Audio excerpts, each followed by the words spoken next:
السلام علیکم ورحمۃ اللہ وبرکاتہ۔ بسم اللہ الرحمن الرحیم۔ حضرت خالد اور حضرت عبد الرحمن رضی اللہ تعالیٰ عنہما دونوں نے آتے ہی نہایت سختی سے حملہ کیا۔ ان کے بعد ایک سوار صرف تہمت باندھے ہوئے آئے۔ وہ گھوڑے کی ننگی پیٹھ پر سوار تھے۔ ان کے ہاتھ میں نیزہ تھا۔ انہوں نے بلند آواز سے فرمایا، ہوشیار ہو جاؤ او کافرو، بے ختنہ بریدو، میں زرار ابن الازور ہوں، میں مسلم شاہ سوار ہوں، میرا نیزہ آہن شگاف ہے۔ یہ کہتے ہی انہوں نے بھی شدت سے حملہ کیا۔ اس کے بعد ہمراہیان حضرت خالد رضی اللہ تعالی عنہ نہایت جوش سے حملہ آور ہوئے۔ انہوں نے عیسائیوں کو تلواروں کی دھاروں پر رکھ لیا، ان کی کئی صفوں کو زیر و زبر کر ڈالا، دور تک لاشیں بچھا دیں۔ عیسائی پیچھے لوٹ گئے۔ حضرت خالد رضی اللہ تعالی عنہ نے اس وقت ان کا تعاقب کرنا مناسب نہ سمجھا اور میدان جنگ سے لوٹ آئے۔ مسلمان اپنے کیمپ میں آ گئے۔ حضرت خالد نے حضرت شرحبیل سے فرمایا، کیا آپ کے علم میں نہ تھا کہ ان ایام میں یعنی یہاں بصرہ میں میلہ لگتا ہے اور میلے کی حفاظت کے لیے کیسر فوجیں بھیجتا ہے؟ حضرت شرحبیل رضی اللہ تعالی عنہ معلوم تھا حضرت خالد رضی اللہ تعالی عنہ، پھر آپ نے ایسی بھاری جمعیت پر حملہ کرنے کی کیسے جرأت کی؟ حضرت شرحبیل رضی اللہ تعالی عنہ، میں نے حضرت ابو عبیدہ رضی اللہ تعالی عنہ کے حکم کی تعمیل کی ہے۔ حضرت خالد رضی اللہ تعالی عنہ اور وہ مرد مسلمان بھولے بھالے اور سیدھے سادے ہیں، طریق جنگ سے بخوبی واقف نہیں ہیں۔ اس کے بعد حضرت خالد رضی اللہ تعالی عنہ نے آرام کرنے کا حکم دیا۔ رات کو ایک دستہ حفاظت پر معمور کر دیا۔ جب صبح ہوئی تو رومی پھر میدان جنگ میں نکل کر صف بستہ ہوئے۔ حضرت خالد رضی اللہ تعالی عنہ بھی جیش اسلام کو لے کر میدان میں آ گئے۔ جب دونوں لشکر صف بستہ ہو گئے تب روماس شاہی لباس پہن کر ایک گرانڈیل گھوڑے پر سوار صفوں کو چیر کر نکلا اور دونوں لشکروں کے بیچ میں کھڑے ہو کر بولا، میرے مقابلے میں اسلامی لشکر کے سردار نکل آئیں۔ فوراً حضرت خالد رضی اللہ تعالی عنہ اپنا گھوڑا بڑھا کر اس کے مقابلے میں پہنچ گئے۔ روماس نے پوچھا، کیا تم ہی اسلامی لشکر کے سردار ہو؟ حضرت خالد رضی اللہ تعالی عنہ، مسلمان لوگ ایسا ہی جانتے ہیں، مگر میں ان کا سردار اسی وقت تک ہوں جب تک اللہ تعالیٰ کی نافرمانی نہ کروں۔ روماس، سنیے، میں نے بہت سی پرانی کتابیں پڑھی ہیں، میں تمہارے مذہب کے متعلق کچھ دریافت کرنا چاہتا ہوں۔ حضرت خالد رضی اللہ تعالی عنہ، پوچھئے۔ روماس، کیا تمہارے نبی صلی اللہ علیہ وآلہ وسلم پر کوئی کتاب نازل ہوئی ہے؟ حضرت خالد رضی اللہ تعالی عنہ، ہاں، اس کتاب کا نام قرآن مجید ہے۔ تمہارے نبی صلی اللہ علیہ وآلہ وسلم کا نام کیا تھا؟ حضرت خالد رضی اللہ تعالی عنہ، ہمارے نبی کا نام حضرت محمد صلی اللہ علیہ وآلہ وسلم ہے۔ روماس، شراب حرام رہی یا حلال؟ حضرت خالد، شراب حرام کر دی گئی۔ جو شخص شراب پیے اس پر حد جاری ہوتی ہے۔ اس طرح جو زنا کرتا ہے، عورت ہو یا مرد، اس کو درے لگتے ہیں، اور اگر مرد بیوی والا یا بیوی شوہر والی زنا کرتے ہیں تو اللہ تعالیٰ کا حکم ہے کہ انہیں سنگسار کر دیا جائے۔ روماس، کیا تم پر نماز فرض ہوئی؟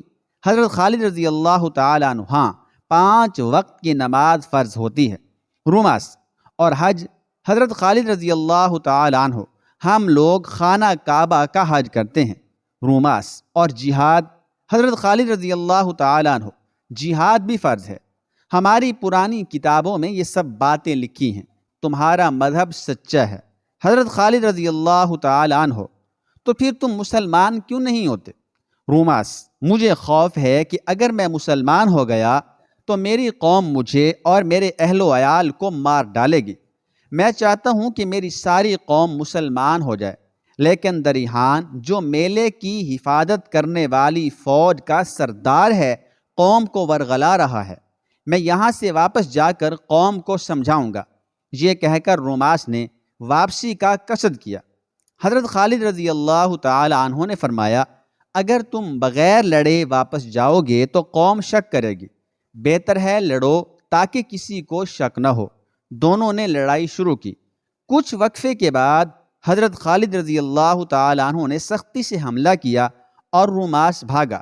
حضرت خالد رضی اللہ تعالیٰ عنہ کچھ دور تک تعاقب کر کے پلٹ آئے۔ روماس اپنی قوم میں پہنچا۔ اس نے معززین قوم سے فرمایا، ان مسلمانوں پر فتح پانا مشکل ہے، بہتر ہے ان سے صلح کر لو۔ لوگوں نے کہا، تم پر مسلمانوں کا رعب طاری ہو گیا ہے، تم گھر میں جا کر بیٹھو، دریحان تمہارا قائم مقام ہوگا۔ دریحان کو ان لوگوں نے پہلے ہی لڑائی پر آمادہ کر لیا تھا اور اس سے یہ وعدہ کیا تھا کہ فتح یابی کے بعد ہرقل اعظم کی خدمت میں جا کر تمہیں بصرہ کی حکومت دلا دیں گے۔ چنانچہ اب دریحان مسلح ہو کر اسلحے سے لیس ہو کر میدان میں نکلا۔ اس کے مقابلے میں حضرت عبد الرحمن بن ابو بکر صدیق رضی اللہ تعالی عنہ گئے۔ دریحان نے ان پر نہایت سختی سے حملہ کیا۔ انہوں نے اس کا حملہ روک کر خود بھی حملہ کیا۔ دونوں جنگی فنون سے خوب واقف تھے، نہایت ہوشیاری سے لڑنے لگے، لیکن تھوڑی ہی دیر میں دریحان تھک گیا۔ اسے خوف ہوا کہیں حضرت عبد الرحمن رضی اللہ تعالیٰ عنہ اس کا خاتمہ نہ کر ڈالیں۔ وہ ان کے مقابلے سے بھاگا۔ حضرت عبد الرحمن رضی اللہ تعالیٰ عنہ نے اس کے پیچھے گھوڑا دوڑایا۔ دونوں گھوڑے تیزی سے دوڑے۔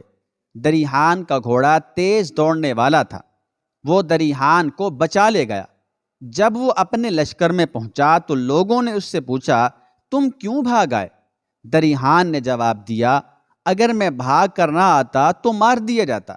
رومی یہ سن کر کچھ ہراساں ہو گئے، خوف زدہ ہو گئے۔ عین اس وقت اسلامی لشکر نے حملہ کر دیا۔ رومی بھی آگے بڑھ کر مسلمانوں سے لڑنے لگے۔ گھمسان کی جنگ ہونے لگی۔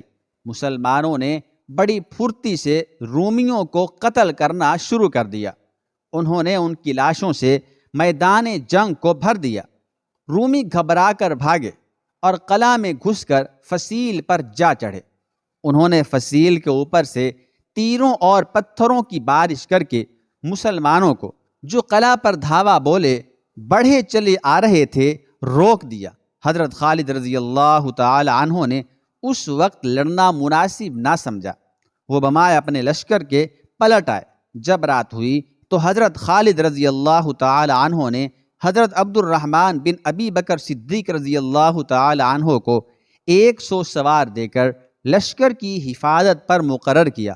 حضرت عبد الرحمن رضی اللہ تعالی عنہ عشاء کی نماز پڑھ کر گشت کرنے لگے۔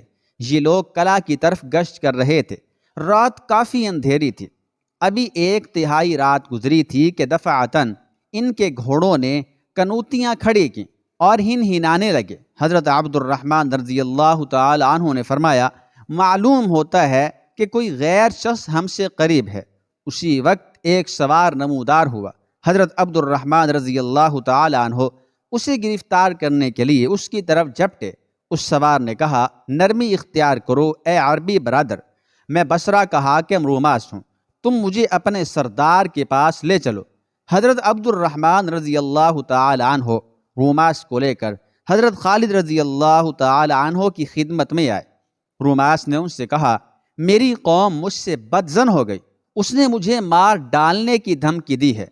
میرا محل فصیل سے ملا ہوا ہے، میں فصیل میں نقب لگا کر آیا ہوں۔ تم چند بہادر مسلمانوں کو میرے ساتھ بھیج دو، شاید اللہ تعالیٰ قلعہ فتح کرا دے۔ حضرت خالد رضی اللہ تعالی عنہ نے اللہ تعالیٰ کا شکر ادا کیا۔ انہوں نے حضرت عبد الرحمن رضی اللہ تعالی عنہ سے فرمایا، میں نے آپ کو اس مہم پر نامزد کیا، آپ 100 سوار منتخب کر کے روماس کے ساتھ چلے جائیں۔ حضرت عبد الرحمن رضی اللہ تعالی عنہ نے 100 سوار منتخب کیے اور روماس کے ساتھ روانہ ہوئے۔ روماس انہیں نقب کے ذریعے سے اپنے مکان میں لے گیا، وہاں انہیں رومی لباس پہننے کو دیا۔ عبد الرحمن رضی اللہ تعالی عنہ نے 25 سواروں کو شہر کے چاروں دروازوں پر متعین کر دیا اور یہ ہدایت کر دی کہ جب تم تکبیر کی آواز سنو تو دروازوں کے محافظوں کو قتل کر کے پھاٹک کھول دو۔ اس کے بعد روماس حضرت عبد الرحمن رضی اللہ تعالی عنہ کو ساتھ لے کر دریحان کے پاس پہنچا۔ اس وقت دریحان شراب نوشی میں مصروف تھا۔ اس نے روماس سے دریافت کیا، یہ تمہارے ساتھ کون ہے؟ روماس نے جواب دیا، یہ مسلمانوں کے خلیفہ حضرت ابو بکر صدیق رضی اللہ تعالی عنہ کے بیٹے حضرت عبد الرحمن رضی اللہ تعالی عنہ ہیں، تجھے دوزخ میں بھیجنے کے لیے آئے ہیں، تجھے جہنم واصل کرنے آئے ہیں۔ دریحان جلدی سے تلوار لے کر اٹھا۔ حضرت عبد الرحمن رضی اللہ تعالی عنہ نے ایسا تلوار کا وار کیا کہ دریحان کا سر اڑ گیا۔ اسی وقت حضرت عبد الرحمن رضی اللہ تعالی عنہ نے زور سے تکبیر کہی۔ شہر کے چاروں طرف جو مسلمان دروازوں پر پہنچ گئے تھے انہوں نے بھی تکبیر کہہ کر محافظوں کو قتل کر کے پھاٹک کھول دیے۔ حضرت خالد رضی اللہ تعالی عنہ اپنا لشکر لے کر قلعہ کے نیچے پہنچ گئے تھے۔ وہ جلدی سے قلعہ میں جا گھسے۔ اس وقت صبح ہو گئی تھی۔ مسلمانوں نے قلعہ میں گھس کر رومیوں کو قتل کرنا شروع کیا۔ رومی نا امید ہو گئے، وہ امان امان چلانے لگے۔ حضرت خالد رضی اللہ تعالی عنہ نے انہیں امان دے دی۔ اب حضرت خالد رضی اللہ تعالی عنہ نے مال غنیمت جمع کرنا شروع کیا۔ مسلمان تمام شہر میں گشت کرنے لگے۔ اس وقت مسلمانوں نے دیکھا کہ روماس سے ایک عورت لڑ رہی ہے۔ لوگوں نے روماس سے پوچھا، یہ کون عورت ہے؟ روماس نے کہا، یہ میری بیوی ہے، میرے ساتھ چلنے کو تیار نہیں، میرے ساتھ چلنے پر آمادہ نہیں۔ عورت نے چلا کر کہا، تیرا مجھ سے کوئی واسطہ نہیں رہا، کوئی تعلق اور رشتہ نہیں رہا۔ مسلمانوں، مجھے اپنے سردار کے پاس لے چلو، وہی میرا فیصلہ کریں گے۔ مسلمان اسے اور روماس کو لے کر حضرت خالد رضی اللہ تعالی عنہ کے پاس آئے اور انہیں دونوں کے جھگڑے کی بات سنائی۔ حضرت خالد رضی اللہ تعالی عنہ نے مترجم کے ذریعے سے عورت سے دریافت کیا، تیرا کیا استغاثہ ہے؟ عورت نے کہا، رات میں نے خواب میں ایک نہایت خوبصورت ہستی کو دیکھا۔ ان کا چہرہ چاند کی طرح چمک رہا تھا، مبارک لبوں پر تبسم تھا۔ میں نے ان سے عرض کی، آپ کون ہیں؟ انہوں نے فرمایا، میں حضرت محمد صلی اللہ علیہ وآلہ وسلم ہوں۔ مسلمان میرے امتی ہیں، یہ لوگ تمام ملک شام کو فتح کر لیں گے۔ اسلام سچا مذہب ہے، اگر تو نجات چاہتی ہے تو مسلمان ہو جا۔ میں مسلمان ہو گئی۔ انہوں نے مجھے 2 سورتیں سورہ فاتحہ اور سورہ قل هو اللہ احد یاد کرا دیں۔ میرا شوہر روماس عیسائی ہے اور میں مسلمان، اب میرا اس سے کیا واسطہ رہا؟ حضرت خالد رضی اللہ تعالیٰ عنہ نے اس سے دونوں صورتیں سنی۔ تمام مسلمانوں کا ایمان اس واقعہ سے تازہ ہو گیا۔ انہوں نے خوش ہو کر اللہ اکبر کا نعرہ لگایا۔ حضرت خالد رضی اللہ تعالیٰ عنہ نے مسکرا کر کہا، میں تمہیں بشارت دیتا ہوں، خوشخبری دیتا ہوں کہ تمہارے شوہر روماس تم سے پہلے مسلمان ہو چکے ہیں۔ عورت خوش ہو گئی۔ اس نے کہا، تب میرا ان سے کوئی جھگڑا نہیں رہا۔ اگر یہ پہلے ہی مجھ سے یہ بات کہہ دیتے، پہلے ہی مجھے بتا دیتے تو یہ معاملہ اتنا طول کیوں پکڑتا؟ روماس، خدا تیرا بھلا کرے، تو نے بات تو کرنے ہی نہیں دی، لڑائی پر آمادہ ہو گئی، میں کہتا ہی کیا؟ عورت، مجھ سے غلطی ہوئی، معاف کر دیجیے۔ روماس، معاف کر دیا۔ حضرت خالد رضی اللہ تعالیٰ عنہ نے بصرہ پر قبضہ کر کے حضرت ابو عبیدہ رضی اللہ تعالیٰ عنہ کو فتح نامہ لکھا اور لکھا کہ میں دمشق جا رہا ہوں، آپ رضی اللہ تعالیٰ عنہ بھی وہیں آ کر مجھ سے مل جائیں۔ حضرت خالد رضی اللہ تعالیٰ عنہ بمائے اپنے تمام لشکر کے دمشق کی طرف روانہ ہو گئے۔